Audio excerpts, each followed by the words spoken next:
Hey sweet friends, welcome to another member exclusive full tutorial video. This tutorial video was requested by one of our sweet members here. She saw my compilation video that I have on YouTube of me decorating this dinosaur set and requested that I do a tutorial for it, which I have had on my to-do list for a very long time. So I'm really excited that she asked me for that so that I could finally get that done. But if you have any request for anything that you would like to see me do, don't forget to message me, comment on one of my posts, and I am happy to do it as soon as I can. With this dinosaur set, the original video that I did was early on in my YouTube career. So my editing was a little bit different then, and at that point in time, I did not know how to do a voiceover, nor did I know how to do the video editing style that I do now, which is where you see me in the corner of the screen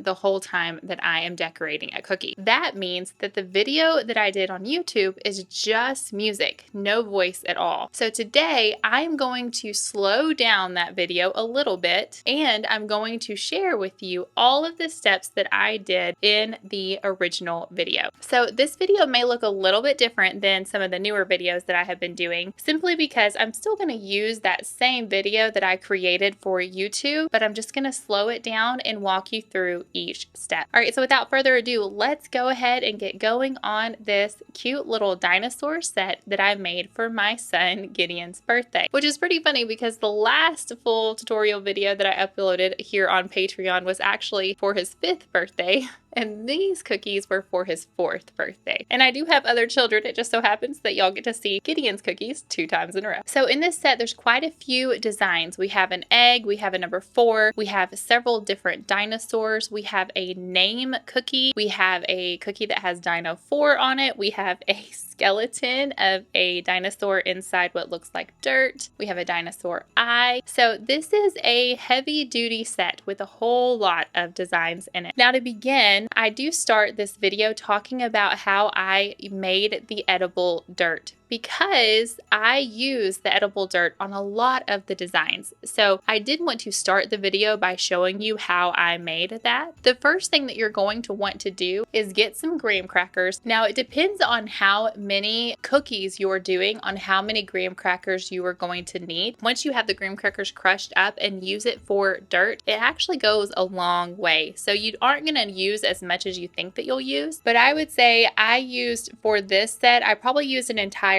package, but I don't really think that you'll need more than that. And if you do, it's pretty easy to make again. So with your graham crackers inside of a Ziploc bag, you will need a rolling pin, and you will just roll your rolling pin over the Ziploc bag and over the crackers over and over and over again until you get really fine cracker crumbs. Obviously, this does not look like dirt. I do use this exact same technique for sand for my beach cookies. So if you've ever seen any of my Christmas and July cookies, any kind of beach cookies, I do use this exact technique for sand for those cookies. However, we obviously need our cookies, our graham cracker crumbs, to look like dirt. So you are going to want to add some food coloring to your graham crackers. Now I'm going to warn you, because I have tried this many times in the past and I wasn't successful. And the reason why I wasn't successful is because you can't just put food coloring into the graham crackers and have a great result. In addition to your food gel color, which I did use super black, and I used what color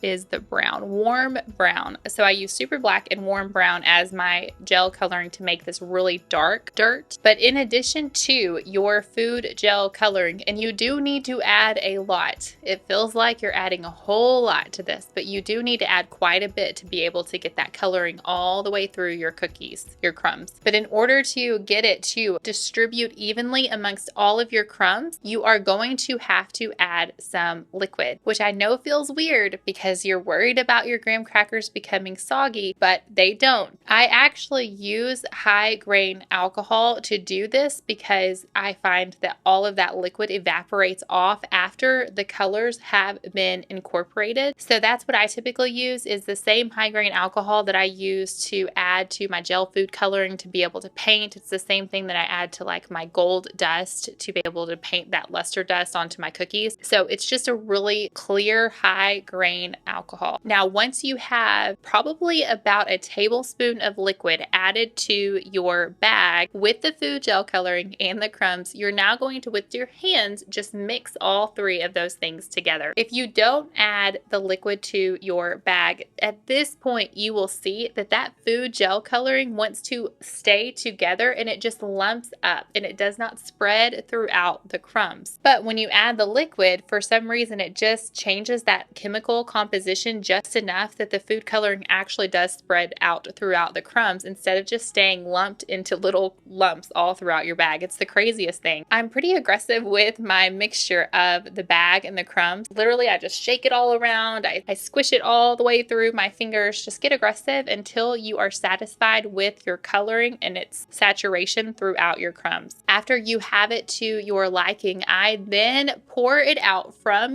my Ziploc bag into a bowl. And this will help evaporate all that extra liquid in case you're worried about that extra liquid just sitting inside of a bag. And also, because I need access to those crumbs throughout my entire cookie set, I also want it in a bowl next to me so that I can grab it whenever I need. And that's way easier than keeping it inside of the Ziploc bag. Now, I wanted to add a little bit more texture to my dirt. And so I did that by adding some white sprinkles and some black sprinkles into my crumb mixture. Now, the black sprinkles, really you could not see very much. It just added a little bit more sugar to that area so that whenever it's on the cookies, it still stays a little sweet. And also it did kind of give a little sparkle here and there. However, I recommend, if you can, add the white sprinkles to your dirt mix that you do, because I really do think that it really elevated that dirt mixture. It looked great on the cookies. I just used a spoon and I mixed it all together, and then I just moved off my dirt mixture, the bowl next to me, so I was able to access it whenever I needed it for all the different designs. Now, this first cookie, we are actually going to use the dirt mixture for right away. So this is going to be the dinosaur cookie that has a skeleton that's laying in the dirt. This is just a rectangle cookie. And I'm going to remind you, I will put the sprinkles I used. I will put the sprinkle catcher that you see here, the blue sprinkle catcher. I will put the palette knives. I will put all the cookie cutters. Literally, if I use it, I will have it in the description box below so that you can just click the link and see if it's something that you want to purchase for yourself. So you don't have to do your own research. I will post all the links for you. The first thing that you're going to want to do on this rectangle cookie is, with a thick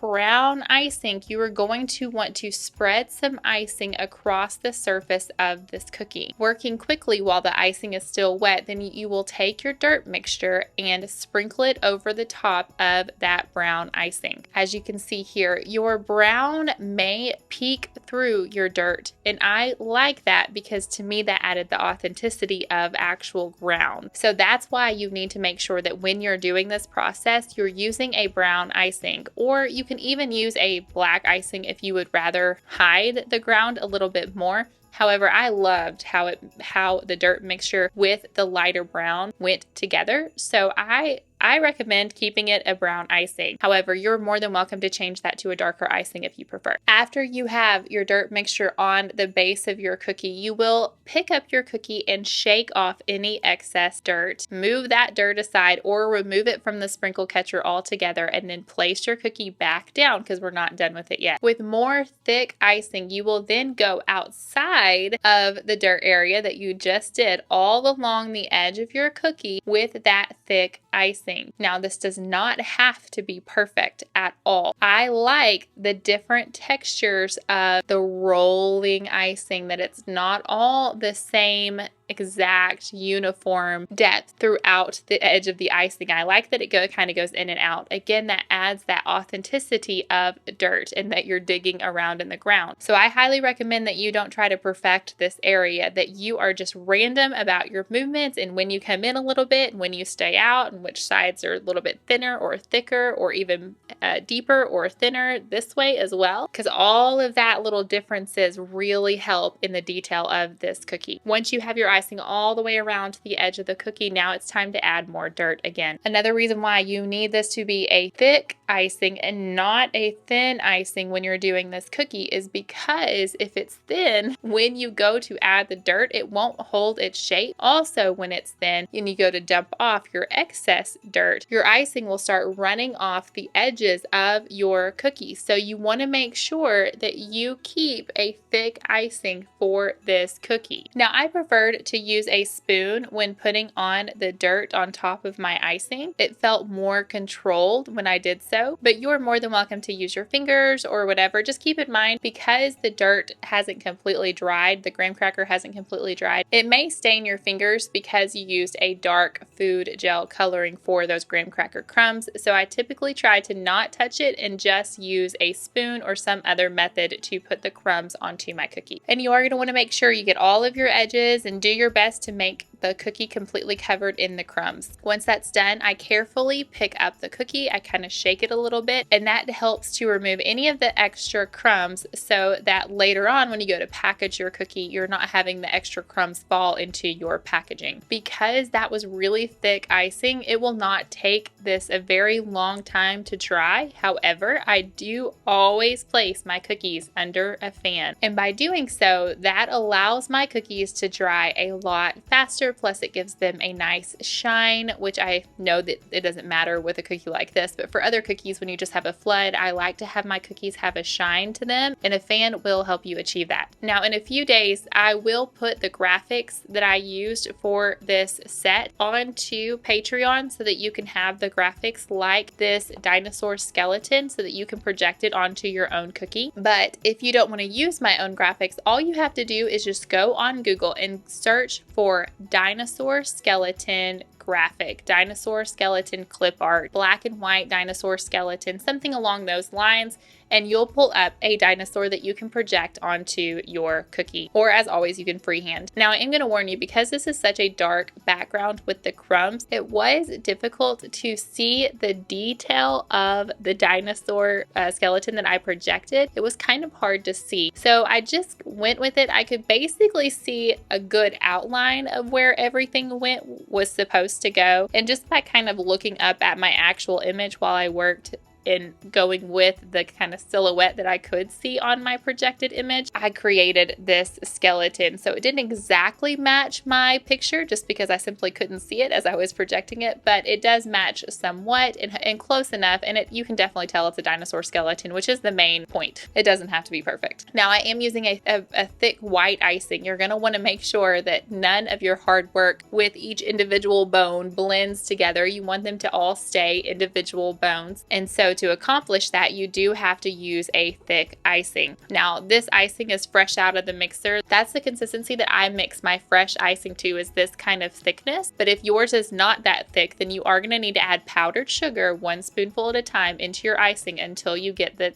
thickness that you need. After you have let your dinosaur skeleton dry for a few minutes until it's nice and dry, you don't want it to be wet at all, then you're able to make your dinosaur bones look a little bit older by adding some black petal dust on top. Now, this is dry petal dust. You will not add any liquid to this at all. You will just take some black petal dust. Again, I'll link mine in the description box below. And with a dry brush, you will dip your paintbrush into the petal dust, and then I actually do an in-between step. I dip my paintbrush into the petal dust. I then have a paper towel, a dry paper towel sitting next to me, and I kind of wipe off a little bit of the petal dust onto the paper towel, and then I go onto my cookie. And the reason for it is because black petal dust is really dark and it can become too much coverage too fast. So to prevent getting too much onto your cookie, you're going to want to brush some of it off of your brush and have just a little bit left, and then dust that onto our little skeleton bones. And this step is completely optional. However, I do think that it really does add something to this set to dirty up some of the features, because this is a dinosaur set. and we are talking about dinosaur bones being found in dirt, which means that bones are going to be dirty and old. So I recommend you do it if you can, but if you can't, I wouldn't worry too much about it. So once you have dirtied up your little dinosaur bones and made them look like they're little old bones, then your cookie is done. And in this close-up, you can definitely see the white of the sprinkles along with the graham cracker crust. You can see the brown icing underneath the dirt mixture. You can see how I dirtied up the bones. So all of those details really do come out when you are looking at the cookie up close, which is going to be your client experience. Moving on to design number 2, we are making the cookie that will say Dino 4. And again, this is because this was my son's 4th birthday, so we're just kind of making a play on those words. Instead of dinosaur, it's Dino 4. There are other little cute sayings that I've done for other dinosaur birthdays, like Threesaurus, instead because the child was turning 3. There is Fivosaurus I have seen before. So if you're looking for a cute little saying to use for your set and the child is not turning 4, definitely Google will help you out there. Just Google birthday number and dinosaur, party ideas, theme ideas, sayings, etc., and you'll be able to find something to go with whatever number you're using. This cookie was very simple. I wanted just the dinosaur silhouette and the words on top, so I didn't have to do any detail work for this dinosaur. You can easily tell that it is a long neck dinosaur, so I just outlined with a thick icing, and I chose to do blue with this cookie. I outlined with the thick icing. I immediately flooded my cookie right away while that icing was still wet, and by doing so, the flood icing blends into the outline icing, so it's really not obvious that you have an outline on your cookie. And then you fill in your dinosaur silhouette, you let it dry, and you are going to want to let it dry for several hours before you pick it back up. If you pick up the cookie too soon, you could crack the icing, and that's never fun, and it really does break your heart every single time it happens. So let it dry for several hours before you get back to it to write your saying on top. Now, I will include the wording, the lettering that I used here. I will include that on the graphic that I post in a few days on Patreon, so that if you do have the Dino 4 birthday, you can have access to that specific graphic that I used, which I just made in my Fonto app, which I have talked about in other videos, but it's P-H-O-N-T-O, and it can be on, I don't know about any other devices other than Apple products, but it's an Apple app, and you're able to create any font. I mean, not any font, but they have preloaded fonts, but you can also go to like defont.com and get free fonts off of there and save those onto your device, and it will load into Fonto, and then you're able to create any sort of graphic wording wise that you need. So I highly recommend it. It's super easy and it's a free app. So I did that. I did the Dino 4 inside of that app, and then I just saved the image and then I projected it onto my dinosaur. Now I love to make sure I have all of my colors going throughout my set multiple times. So I knew this was probably my only chance to get a solid blue color, which is why I did blue for the background. Also, my son loves blue, so it was a no-brainer to make sure I tried to have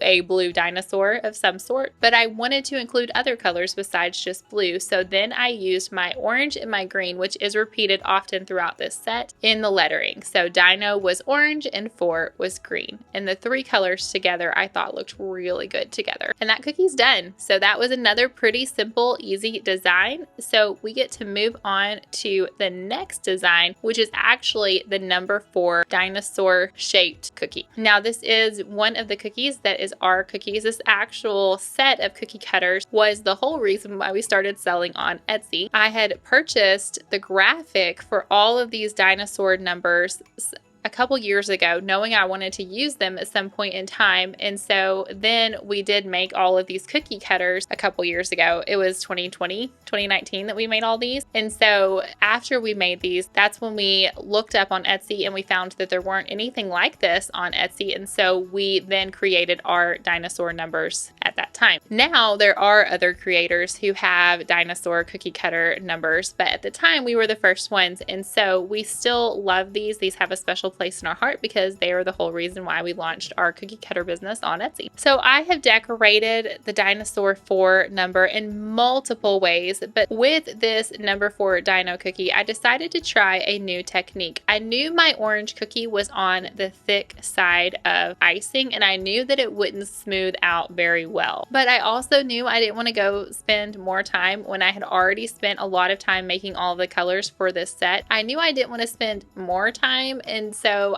thinning out icing to get it thinner so that it would smooth out here for this cookie. So I knew I had seen a different cookier use a wet paintbrush to smooth out her thicker icing. So whenever it doesn't just smooth out with a scribe tool, she uses a wet paintbrush, and like you see me here, kind of like you're using your scribe tool, you go back and forth with your wet paintbrush and smooth out your icing that way, because the wetness from your paintbrush is just enough to kind of thin out your icing enough to smooth it out, at least on the top. So while it did work, it clearly did work. I think it worked better than a scribe tool, to be honest with you. I have a really hard time getting my icing that's thick smooth with a scribe tool. I do think it worked for that reason. However, if you have a whole lot of cookies to do, this added a whole lot of time to this process, whereas if I wasn't lazy and if I would have just gone to thin down a little bit more of my icing, then I wouldn't have had to spend so much time going back and forth over and over and over again smoothing out that icing. So again, up to you, but I did want to kind of tell you what I was doing there and what that technique is in case you ever do want to try it for yourself if you do have too thick of icing that you do need to smooth out in small sections. All right, moving on, I am using my palette knife to create pleats in these dinosaur spikes. Now, this was a little bit tricky because your icing couldn't be too hard or the palette knife wouldn't be able to go into it at all. You would just break your icing completely. But if your icing was too thin, then it wouldn't show the lines. They would just kind of blend back together. So sometimes I think it worked great and other times I think it was a little bit of a miss. So it's just kind of tricky. I recommend setting a timer when you're doing it. If you're putting your cookies back under a fan, maybe set a timer for about 20 minutes and then do this process. And then you can adjust your timer based on if you think your icing is too wet or too hard. But it's kind of a cantankerous thing, and when you're working on other designs and you're not paying attention to how much time has gone by since you did the spikes originally, then you end up like me and you have sometimes where you waited too long and the icing was too hard, and sometimes where you didn't wait long enough and your icing was too wet. So set a timer, do yourself a favor if you're doing this design. But as you can see, some of them turned out really cool and it was exactly what I wanted, and then other times it just wasn't as clean and crisp. But you are going to want to do every other one at first so that your icing is not touching each other, so that you can get that definition of each spike individually. And I will say, if you don't have a palette knife, which you know I love at this point. You guys know I love my palette knives and they are really inexpensive for the amount of use that I get out of them. But if you don't have a palette knife, you are more than welcome to use a scribe. You can use an old credit card that you have sanitized and you can still get those lines. You can use any sort of other tool that will help you get a crisp line across your cookie. You don't have to use a palette knife if you don't have one. Now that our spikes have dried, we are moving on to outline the number itself. This you can use your projector for. However, I don't think you really have to use your projector on these dino numbers because it's pretty clear to see where your number outline should go. However, if you want that consistency where every single dino number looks the same, then you can definitely project your number onto your cookie. Now, I wanted my 4 to look like dinosaur skin, bumpy dinosaur skin. So that means I'm going to use a thick icing to accomplish this. So this set has a lot of thick, not a whole lot of flood icing. In order to make all the textures of all these different dinosaurs, I used thick icing the most, which also means, disclaimer, that your hand is going to probably hurt after doing this set because you are having to squeeze and put pressure on your bag over and over again to make all of these dinosaur scales. Now, I did 2 different types of greens. It's kind of hard to see here. I did a lighter green and then a somewhat slightly darker green, both in the same shade, basically. One's just a little bit darker, and I let those 2 touch each other because it's a thicker icing. So as you can see, all of my little bumps are keeping their shape. So I'm not having to wait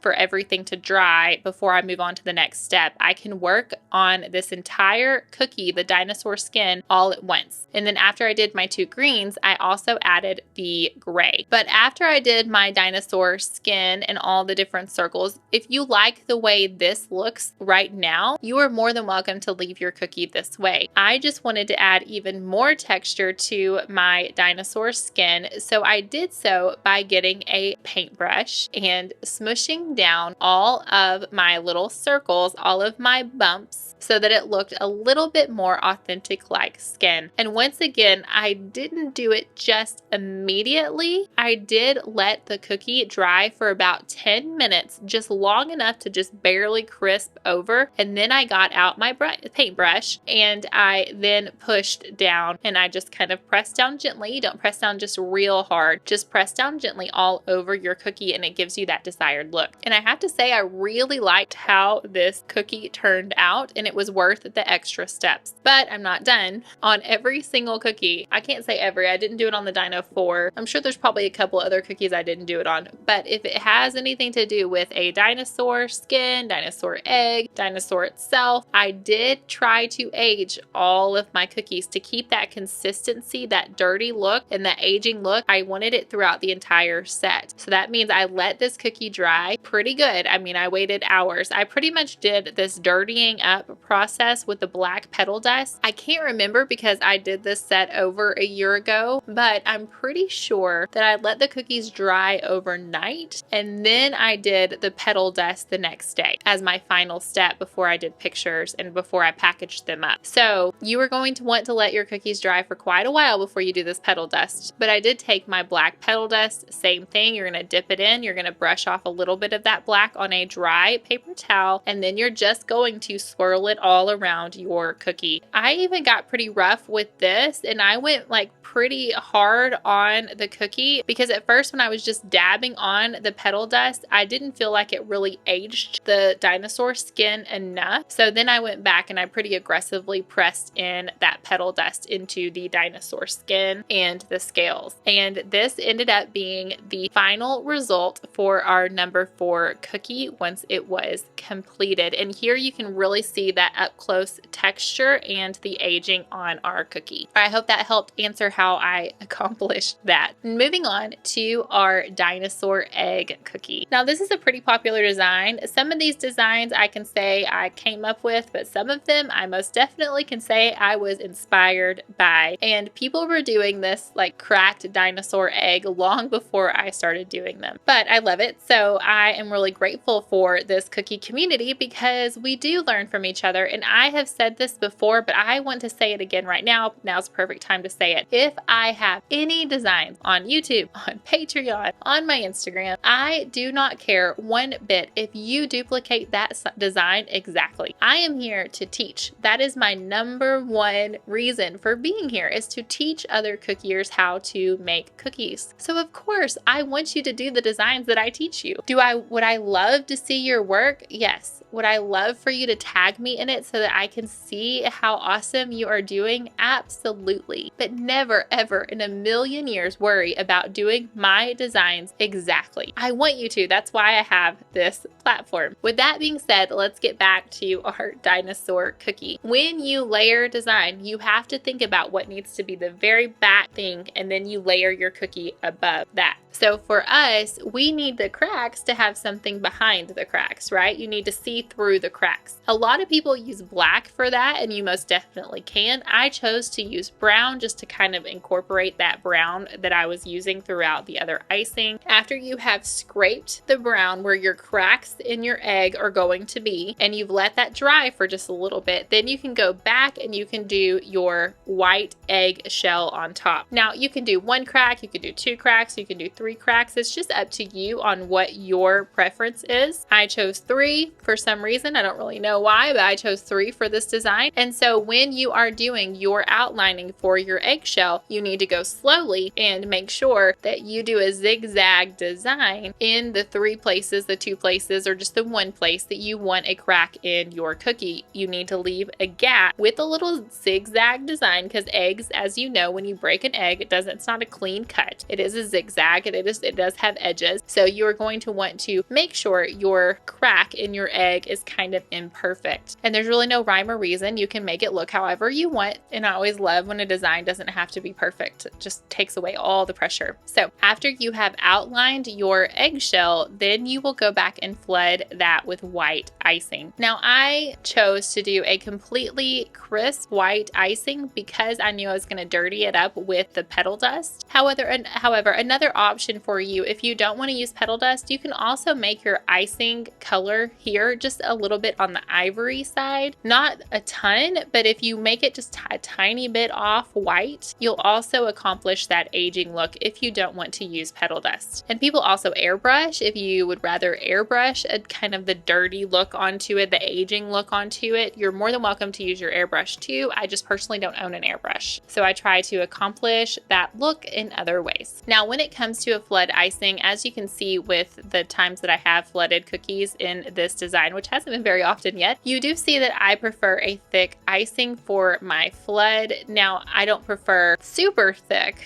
I need it to smooth out somewhat easily, but my icing doesn't necessarily smooth out on its own. So I use a scribe tool and I shake my scribe tool all the way throughout my cookie design, and that usually will smooth it out. Or I pick up my cookie and I shake it like that very carefully, but you still can shake it and it can smooth out as well. And I think that when you use a little bit of a thicker icing, you tend to have a puffier icing look, which is really my jam. That is my preference. A thinner flood just doesn't puff up as much, and so that's another reason why I really prefer a thicker flood. And also, I have been burned so many times by too thin of icing falling off of the edges of my cookies. And nothing makes me madder than coming back to a cookie and seeing it just slowly melt off the sides of my cookie. So I really do prefer a thicker icing so that it kind of stays on the cookie. I'm guaranteed that it's not going to fall off the edge, and it does give you that puffy icing look. You will let this cookie dry for a while before you do these next steps. So I wanted it to look like a little dinosaur baby was popping out, that he was cracking open his egg. And again, you will just use a thick green icing and you will just do little dot of, so it looks like his joints. You'll just do 3 little dots of green icing, and then you'll do that 3 times for each side, so it looks like 3 different claws are breaking apart. And then at the end of the 3 little dots, you'll just do a little white claw. While that is drying, you can move on to the next step, which is to add some dirt to our egg, so it looks like it's been sitting in the dirt. So you'll take, again, that thick brown icing and you'll just kind of squiggle it on the bottom of your cookie. Once you have that on there, then you'll take a spoonful of your dirt mixture and then you'll just sprinkle it onto that brown mixture of dirt. Don't forget to shake off any excess so that it falls off now and not later when you're bagging your cookie or when you're taking pictures and you're moving it around the table. That's also frustrating. The final step after we have done our dinosaur and our dirt, and you're just going to take that petal dust and you are just going to go along the outside of your cookie, and then I kind of spread it a little bit on top of my cookie too, because I wanted the whole thing to look aged, not just the outside edges. Don't forget about your cracks. You can even dirty up your little dinosaur fingers a little bit, and that's it. Your dinosaur cracked egg is done. And here in the close-up, you can see what all the different elements look like up close, your dirt, your dinosaur fingers, the aging of the cracked egg. All together, I think it fit in well with this set. All right, our next design is a Stegosaurus. And I'm going to be doing a very similar technique here that you saw me do with the number 4 dinosaur cookie. Once again, I did not create a thinner white icing. So my icing is pretty thick and I knew I needed to smooth it out. And so I did the same technique with a wet paintbrush. You just quickly move your paintbrush back and forth to smooth out your icing. I also knew that our little dinosaur needed some claws for his little dinosaur toes or his toenails. I guess maybe they're not claws, maybe they're toenails, but I went ahead and added that to our bottom of the feet of the dinosaur. And then I let the scales themselves dry. Plates, I'm pretty sure I'm probably not saying that right, but you know what I mean. The little dinosaur spikes, plates. scales. They aren't scales because scales are like the skin, right?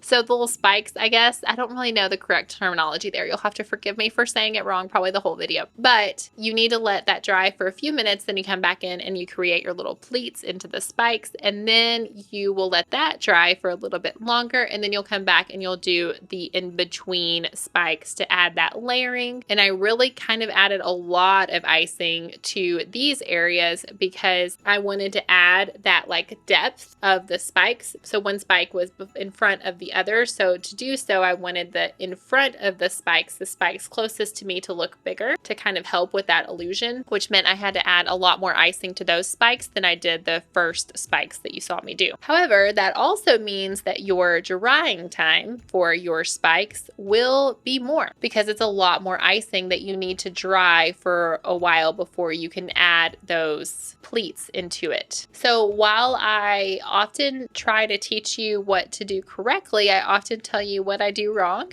And because I had to adjust the timing for before I could do the pleats, I could not get it to look how I wanted it to look because I was not patient enough. And I didn't really come to that realization that those spikes would need to dry for quite a bit longer than the littler spikes that I made before I could do the pleats. So I kept having to scrape that off and redo it. And so eventually I just gave up and I left those spikes smooth. However, I do recommend if you can have more patience than me and have more knowledge that you just need to wait another 10, 15, maybe even 20 minutes. So with the little spikes, I would wait 20 minutes and then I would do the palette knife and do the pleats. With the big spikes, I probably just needed to wait another 10 minutes or another 20 minutes and then try that technique. But obviously I never did that. And so I just gave up and left them smooth, even though I really wanted the pleats. Either way is fine. You definitely do what works for you, but I wanted to fess up to my lack of persistence in figuring out how to solve the problem. I then let those dry for a little while and then I came back and outlined the edge of my cookie. Now you're probably wondering, why am I outlining when I'm just going to be doing a similar technique with the dinosaur skin than I did on the Dino 4 cookie? And the reason for that is because even though I'm not flooding this cookie, that outline still kept all of those icing dots contained inside of the outline. So I didn't have like some dinosaur skin, the bumps like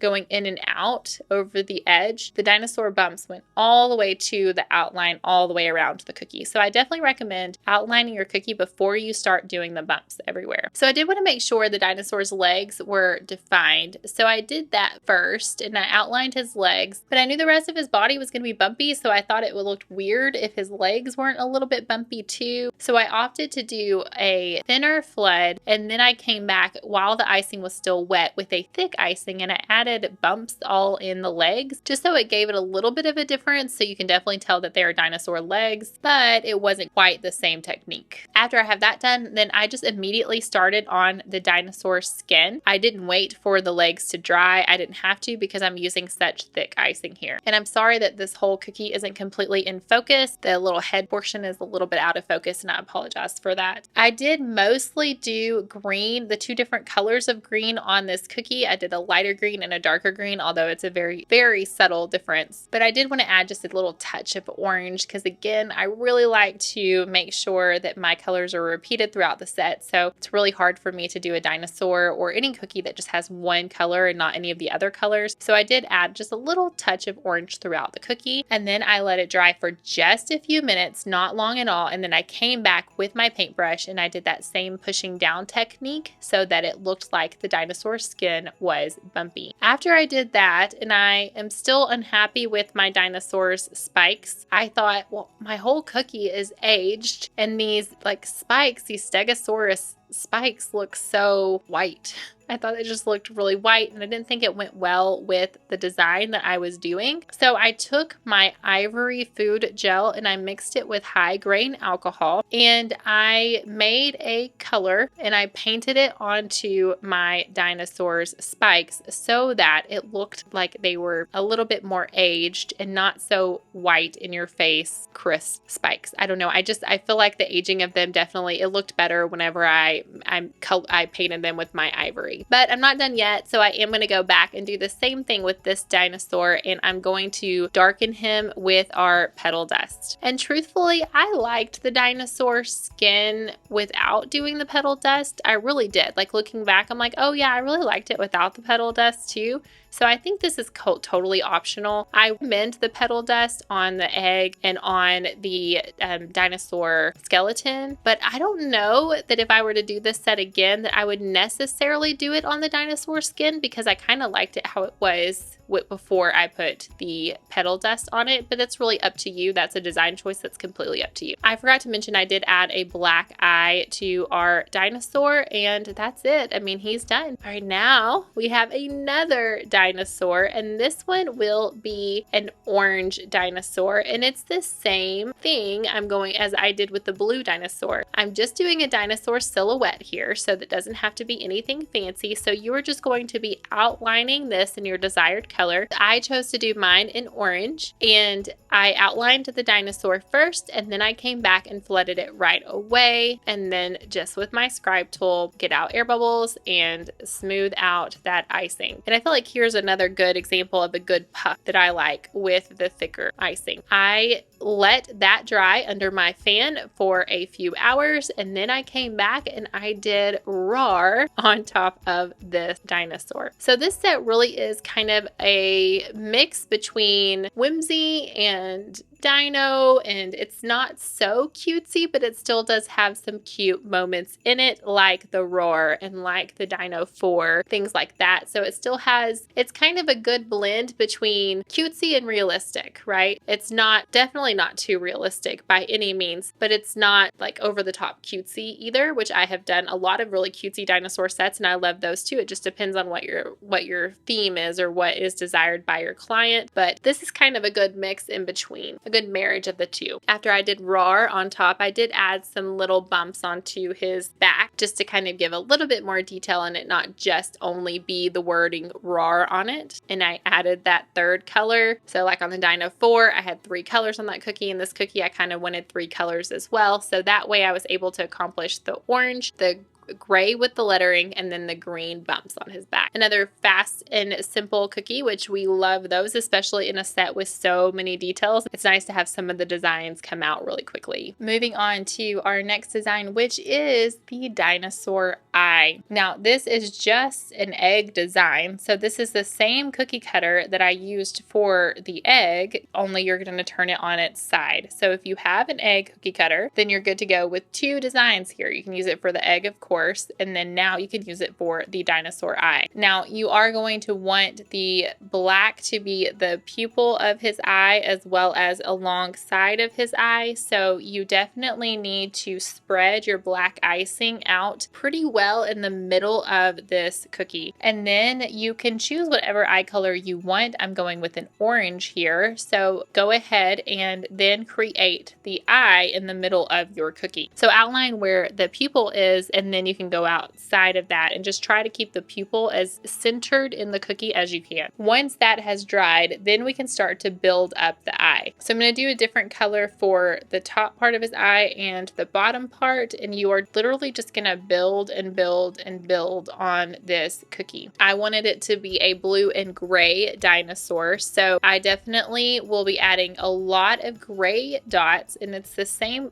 concept as you see me doing everywhere else. Lots of gray dots with a really thick icing where the icing does not blend into itself. And I will be adding blue onto this eye as well. So I'm leaving sections open where I will be adding the blue icing. Now my blue icing was a little bit thin. So this is where you can see that I struggle with a thinner icing. And this is why it's really important to have thick icing when you're doing these techniques, because my blue icing is a little bit thinner. It does not hold its shape near as well as the gray does. And that is really evident when I go to add the extra texture with my paintbrush here. When I do that, I end up smushing the blue together a little too much, and it makes it not not hold its shape near as well as the gray dots and the other cookies that you've seen me do with the greens. So again, I recommend you really have thick icing. You won't regret having thick icing. Your hand may wish that you didn't have such thick icing, but for the design element, make sure you have thick icing. Now, I wanted to still build up more with that dinosaur and really add some texture and depth. So that means I needed to add another layer of dots to his eye. So you're just going to do the process all over again. You're not going to completely cover his eye. You're going to randomly place some dots to add that depth, but you will do the same process. You add the dots wherever you want them, and then with your paintbrush, you push them down. After that has dried for a long time, then it's time to go ahead and dirty up our little dinosaur and add our black petal dust to him. And because you have the texture of the depths, you're definitely going to want to make sure that you push into your cookie while you're working so that the petal dust gets down to the second layer. But also, I didn't just do around his eye, I actually put some petal dust on his eye itself. And now this is where I get asked probably the most questions about how I did his eye. So we're going to look at this slowly so that you guys can understand what I did. So the first thing I did is I dirtied it up with the petal dust, and then I took my orange edible marker and I just came back over the eye and I just colored over the entire surface of the eye, and it was blending together with that petal dust as I worked, which gave it a pretty cool effect. Now, I didn't just want to put orange on top of it. I also wanted to add a little bit more color, so I also came back with my red edible marker. But I wasn't done even then. I knew I wanted the eye to look shiny. So to accomplish that, what you do is you get some corn syrup and that high grain alcohol that I've been talking about using several times this video. You mix in your high grain alcohol into a small, I'm talking about like you don't need much at all. Like even you have like a condiment cup size, that's the perfect amount for what you need. So you just use about 1 teaspoon of corn syrup and about 1 teaspoon of high grain alcohol. It's about a 1-to-1 ratio. And you thin down that corn syrup. So you mix up that combination of the high grain alcohol and the corn syrup, you mix it up and it's a pretty thin mixture. And the reason why you want to thin down your corn syrup and not just put straight corn syrup on your cookie is because it will never dry. But if you add the high grain alcohol to it, it will dry. It may take a little bit of time, but it will dry. So with my high grain alcohol and my corn syrup mixture, then I just get a paintbrush and I just painted directly onto the eye. But I did get that corn syrup mixture all over my eye. And here it is. You can see that it does dry. So it doesn't dry as shiny as it does when you first put it on, but it still held that shine, and you can see it in person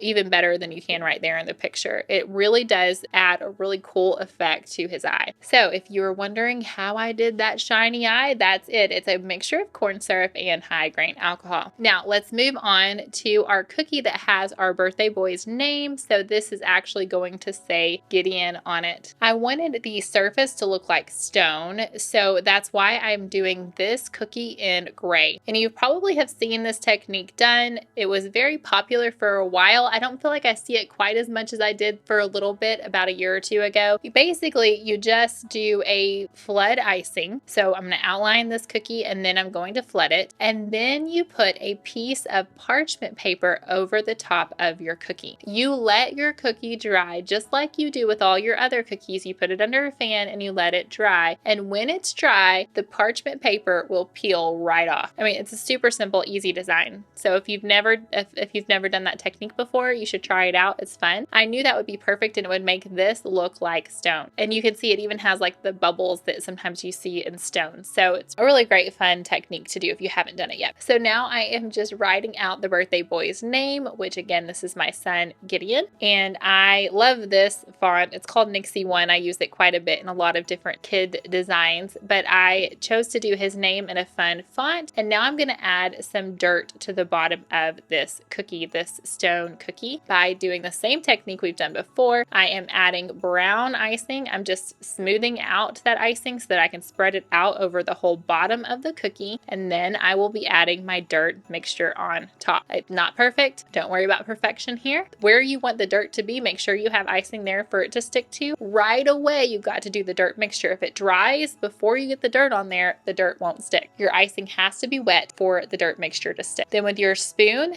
that dirt mixture on and then shake off any excess. And I will say that sprinkle catcher, I haven't talked about it yet. The sprinkle catcher that's underneath my cookies when I do the dirt mixture, that is just to catch that dirt. And then I put the dirt back into the bowl and I just reuse that dirt over and over again. That way I'm not wasting material when I'm like spreading it out over the cookie. So if you don't have a sprinkle catcher, I really recommend that you get one. I do use it anytime I do anything like this or anytime I do sprinkles. Now that we've done our dirt mixture, I wanted to have another place besides just the dinosaur egg where you see a dinosaur's fingers. I wanted to do it on this cookie too, just because I like to repeat those design elements. It really ties in a set. So that's why I decided to do it on this cookie with his name. So you're going to do the same technique that you did on the dinosaur egg, only of course his fingers, the dinosaur fingers need to be larger here. So I'm doing just 3 dots for his like little appendages, and then I'm doing 3 fingers, and then I'll do little white claws at the end of that. After that has dried, I'm going to come back with my black petal dust. I'm going to dirty up the dinosaur's claws as well as Gideon's name. Nowhere in this design do I have anything that is just stark white. So if I dirtied up white elsewhere, I'm going to dirty up white here, and so I did that on his name as well. And that's it. Our little Gideon name plate cookie is done. And this is one of my favorite cookie cutters that we have made. I actually use this cookie cutter all the time in so many different sets. And that brings us to our final dinosaur, which is going to be another, honestly, I don't know, these like little cutesy dinosaurs, I don't know what they are, but this one has some little bumps on his back as well. And they all kind of have like a similar neck thing, but you know, cutesy dinosaurs don't really have to look like real dinosaurs, I guess. You get the premise. But so we are going to do gray spikes for him. I haven't done a gray spike before, and I'm just going to smooth out just like I have with everything else with this wet paintbrush technique. And then I am going to every other one do his